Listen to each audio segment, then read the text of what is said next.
Hi, I'm Randall Heyman, a mathematics academic. Welcome to my Corona Help playlists where I make free videos for people impacted by the coronavirus outbreak. So if you'd like me to make a video for you, just email me or comment below any of my videos. Okay, so I got a question from Jay asking what's the significance of the zero row when you do row reduction. So I think I thought what I'd do is I'll just create let's just create a matrix. Now this is what the matrix might look like when you start. And remember, this matrix process is really about solving three simultaneous equations. So if we liked, we could write up the top up here, a little x, a little y, and a little z, or a z, depending on which country you live in. So that top one, if we looked at that top line, that's really saying x plus 2y plus 3z equals 4. So at one level, all we're doing is solving simultaneous equations. Now, once we row reduce, what we'll normally get is, of course, the numbers will change as I row reduce, but we'll get something like, we might get something like that. That's the most common situation that we'll have that sort of structure. And once we get to that, of course, then we know that there's only one solution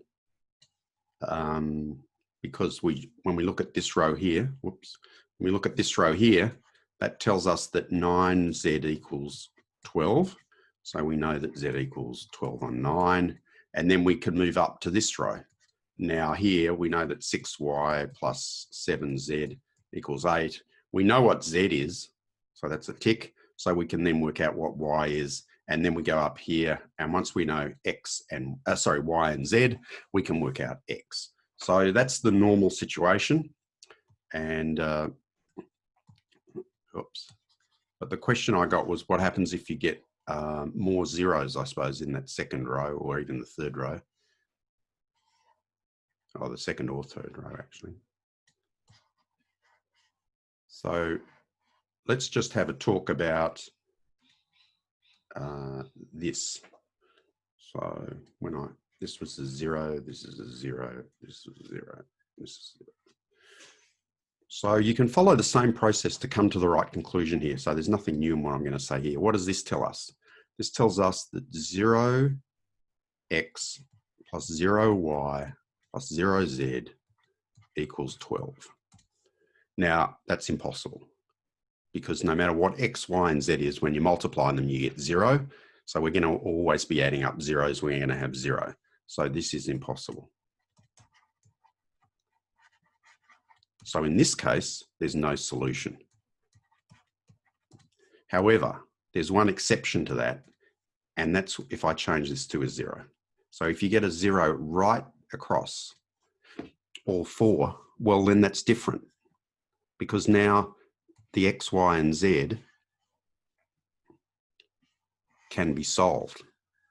Well, it's certainly not going to be impossible. So we'll have 0x plus 0y plus 0z equals 0. And that's perfectly feasible. You could have x equals 1, y equals 2, z equals 3. And so what we would do is we would assume z, we would say let z equal, I don't know, maybe lambda.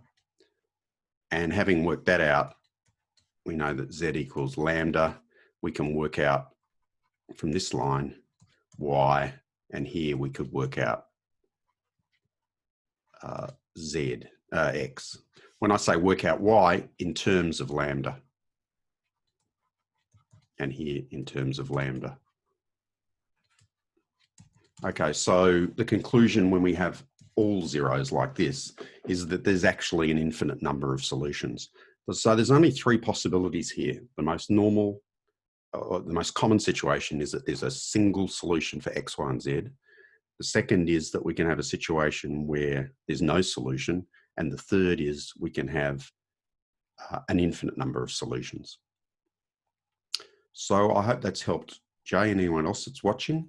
I'll just finish by just saying that there is a geometric approach that you can use to look at these. You know, these equations, these simultaneous equations, if we were to plot them, will give us planes